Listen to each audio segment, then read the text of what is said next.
Hello everyone, నేను ఇంట్లో అయితే పిజ్జా ట్రై చేశానండి. ప్రాసెస్ మొత్తం బాగానే చేశాను, కానీ ఒక మిస్టేక్ అయితే చేశాను. అది వీడియో మొత్తం చూస్తే మీకే అర్థమైపోతుందండి.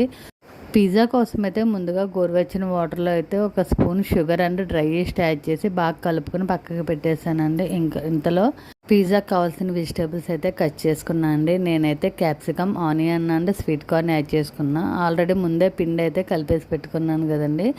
పిజ్జా బేస్ అయితే ప్రిపేర్ చేసేసుకున్నాను అండి. దానిపైన అయితే ఫోక్తో నాట్స్ పెట్టేసుకుని పిజ్జా సాస్ ఉంటే దాన్ని మొత్తం అప్లై చేసాను. దానిపైన అయితే నేనైతే చీజ్ ఇక్కడ ప్రాసెస్ చీజ్ అయితే యూజ్ చేశానండి, మోజిల్లా చీజ్ యూజ్ చేయకుండా. సో అదే నేను చేసిన మిస్టేక్ అండి. ప్రాసెస్డ్ చీజ్ యూజ్ చేయడం వల్ల టేస్ట్ అయితే అసలు డిఫరెన్స్ ఏం లేదండి, కాకపోతే అస్సలు మెల్ట్ అవ్వలేదు.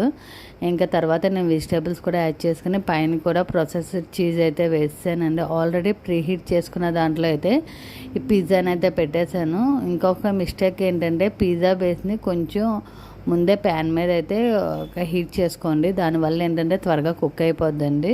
నేను ముందు ప్లేట్లో పెట్టినాను, తీసేసి డైరెక్ట్గా ప్యాన్ మీద పెట్టేశాను. త్వరగానే కుక్ అయిపోయింది. టేస్ట్ కూడా అయితే చాలా బాగుంది. మొర్జిల్లా చీజ్ యూజ్ చేసి అయితే ఒకసారి ట్రై చేయండి. Thank you.